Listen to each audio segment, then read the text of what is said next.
Hello. You'll notice this time I got someone else helping me with the video. Uh, the man I'm in love with, he's holding it while I'm looking at him, and I'm supposed to be looking at the camera. But so this is the fourth of my video journals.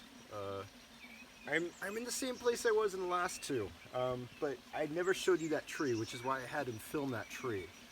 Uh, I love this tree. It's an old oak that tumbled down over the waterfall, and it's actually part of why there's a waterfall.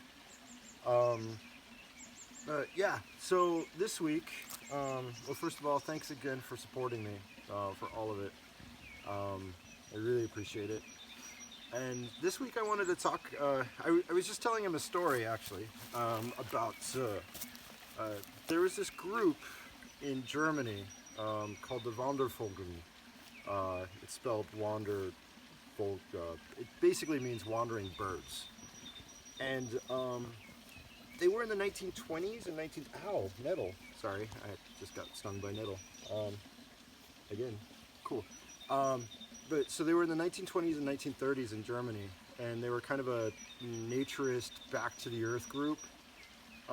Mostly kind of gay. It was like young men and men in general who would go wander around in nature, and the idea was like you would get close to nature. It was kind of a, you could probably call it like a proto-pagan movement. There were a lot of them in Germany at that time, and you know, they produced a lot of art, but the whole idea was you went hiking with a bunch of other people and kind of try to return to nature. So I was just telling him about that story, and they disappeared. They disappeared right when the Nazis came into power. And one of the first things that the Nazis did was to make the Wandervogel illegal, Vogel illegal. And the way they did that was by making tents illegal, because they couldn't just directly say, hey, you know, no, this group doesn't exist. And then later on, that group was absorbed into the Hitlerjugend. They took a lot of the whole things, but you were only allowed to go camp out in the woods with other people in tents if you were part of these Nazi groups. And so I was thinking about that story and realizing that it kind of, you know, so for pagans in general, we're supposed to all be kind of yay the earth, right? Not everybody is. There's plenty of people who are kind of stuck in the cities right now. And of course, lots of people are stuck in the cities with the COVID confinement. But, you know, the closing off nature, you know, the Nazis aren't the first ones who did that.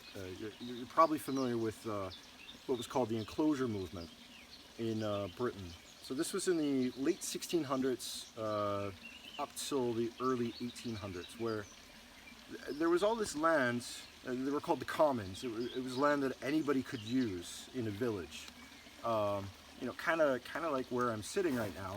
They were fields with like some woods, with streams. So if you were hungry, you could go fish, or you could do your laundry, or get water from the stream.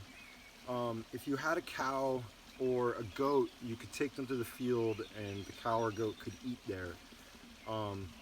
Then you know, with the woods and stuff, of course, you could go gather fallen logs or hunt mushrooms or whatever.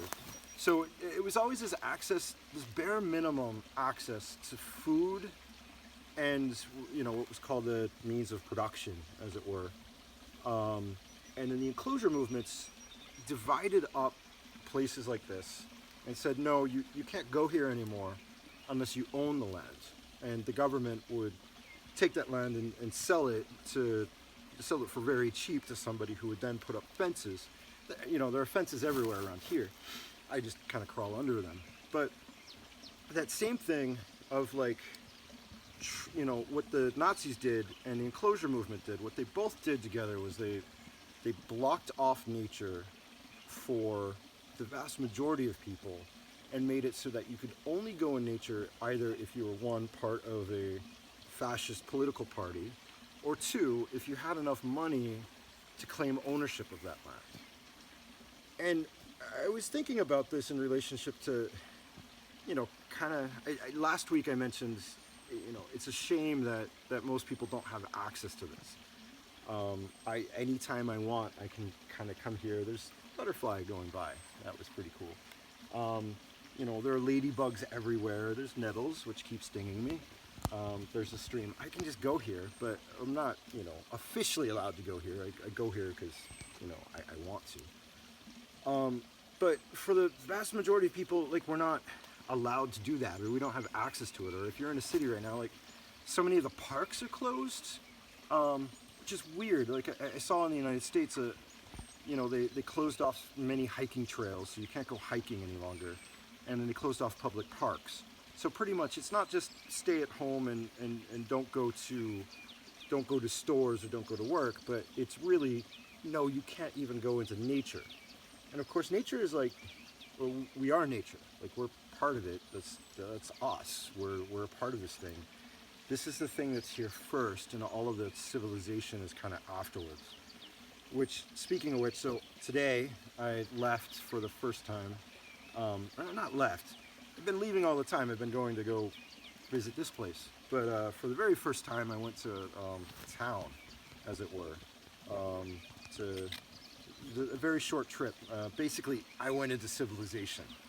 And it was terrifying because everyone's wearing masks, everyone's staying away from each other. And I was thinking, I've mentioned this before, I think it was in the first or second video, where, like, you know, if this is what our civilization requires, it kind of makes you wonder why we even do this, like why we have civilization. You know, we can have this, and this always exists, except that civilization is always killing it, you know? Or civilization is always trying to control it by saying, no, you can't go here. No, you're not allowed to go camp. No, you can't go hike right now. No, you can't bring your goat, which is your only source of milk, to this field to go, you know. Instead, the only options you have constantly are to work for others, to work for the capitalists. Like, you don't, you know, unless you already come from wealth, you don't have any other option. And closing off nature is the way that they prevent us from having those options. So yeah, that's it. You know, this is probably a little shorter, mostly because this nettle keeps getting me, which is pretty crazy, but nettle's kind of good. Oh, by the way, if you ever need to ground, here's a nice, like, little magic trick for you.